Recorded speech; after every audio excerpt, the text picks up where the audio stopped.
আমি এখানে বিজেপির প্রতিনিধিকে অনুরোধ করব, আপনি আপনাদের কেন্দ্রীয় সরকারকে অনুরোধ করুন, আপনারাই তো চালাচ্ছেন মূলত আপনাদের জোট, আপনাদের নেতৃত্বাধীন জোট, আপনারা অনুরোধ করুন তাদেরকে বা তাদেরকে লিখুন, তাদের কাছে দাবি জানান, যা ইচ্ছা করুন, যে হুমায়ুন কবিরের যে এই টাকা, যে টাকা তিনি কোনো সূত্র মারফত নয়, তিনি নিজে তার সোশ্যাল মিডিয়া হ্যান্ডেল থেকে লাইভ করে দেখাচ্ছেন, ভিডিও করে দেখাচ্ছেন, সদর্পে ঘোষণা করছেন যে আমার কাছে এত টাকা আছে, আমি ভিডিও করে দেখাবো, এবং সেই ভিডিওই বিভিন্ন সংবাদ মাধ্যম জুড়ে প্রচারিত হচ্ছে।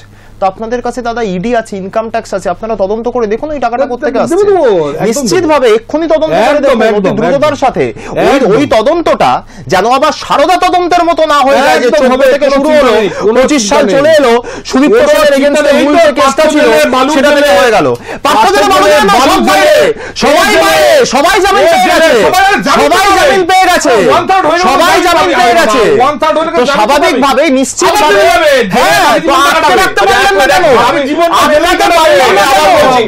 কেন আটকাতে পারলাম না পার্থ চ্যাটার্জিকে? আইন নেই আটকানো। এত জঘন্য